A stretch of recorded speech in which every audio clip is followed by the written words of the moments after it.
if you had to figure out what everybody needed, they have to go to Amazon, they have to go to Home Depot, they have to go to get what they need to do anything in life, in a for-profit life. So in a not for profit life, if people are needing a medical table, they have a hospital, they need a medical table, they need we ran into wheelchairs, operating tables, general food, blankets, anything, medical supplies overall, female hygiene, pet needs. Like, it's effectively this massive gargantuan warehouse that goes like 6 levels high for people to come and work that way. That's why when people say they want to drop off bags of clothes, we try to nicely explain that that's just not a good use of our time and it would bog down the system. We started this Hurricane Maria.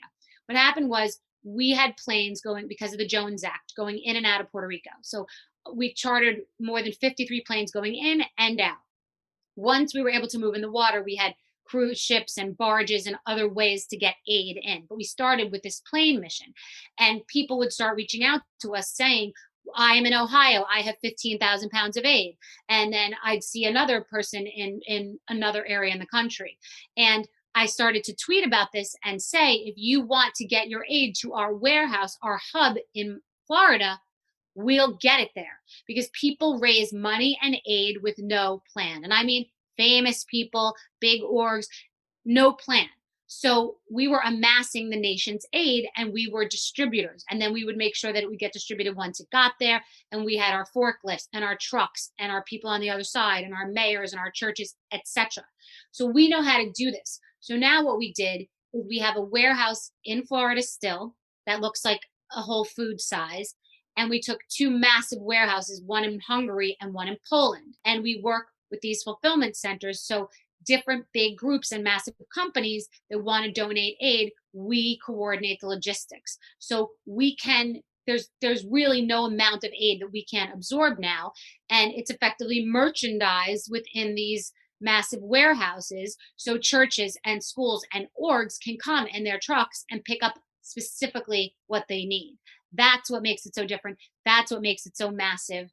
And often crisis relief is a hodgepodge of water being left somewhere and bags of rice. Like, it's not organized. So I'm a very organized person, and when I got involved in this, I said someone needs to do crisis relief in a very merchandised and organized way, so we're efficient and we're not wasting all this donated aid.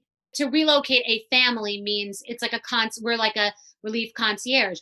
How many people are in your family? We need your passport number. Where do you have family? Where do you need to go? And that involves trains, planes, automobiles, buses that will get similar groups together that want to go to similar places, because we found that putting people together on buses and driving throughout Europe is obviously more economical, and we can relocate more people.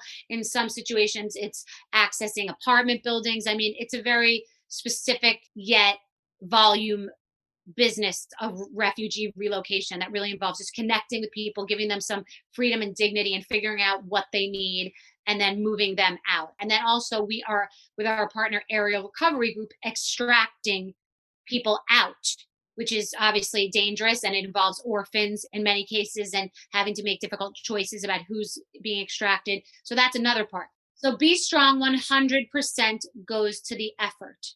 My partner, Global Empowerment Missions, which is more shipping and trucking and logistics, they have minuscule overhead. When I tell you, like, compared to any other org, it's like vastly reduced. But to raise money, I'll tell the person who donated $1 million, I said, can you donate to half to Bstrong, where 100% goes to the effort? But if you donate the other half to Global Empowerment Mission, you're helping with something that we do get jammed up with, which is shipping and loading and things that don't seem as sexy in the land of relief, but we need to move this product. We need to have trucks to move it. We need to have warehouses and things like that to house it. So he has, like I said, you can look it up on Charity Navigator, Global Empowerment Mission. It's minuscule overhead, but in order to run something of this magnitude, you need a slight amount of overhead. So to donate to his charity too, not just mine, because it's important.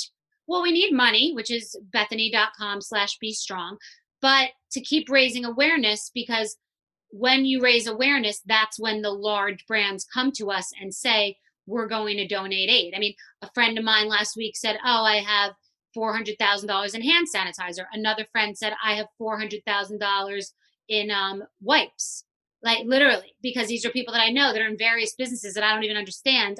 I forgot that they were in these businesses, but they're working out all the logistics of getting these wipes and hand sanitizer, and times that by 500. I have people in every category from food to medical to every area that want to help. So they're donating. So there are many different ways to help, but your voice is the most powerful way.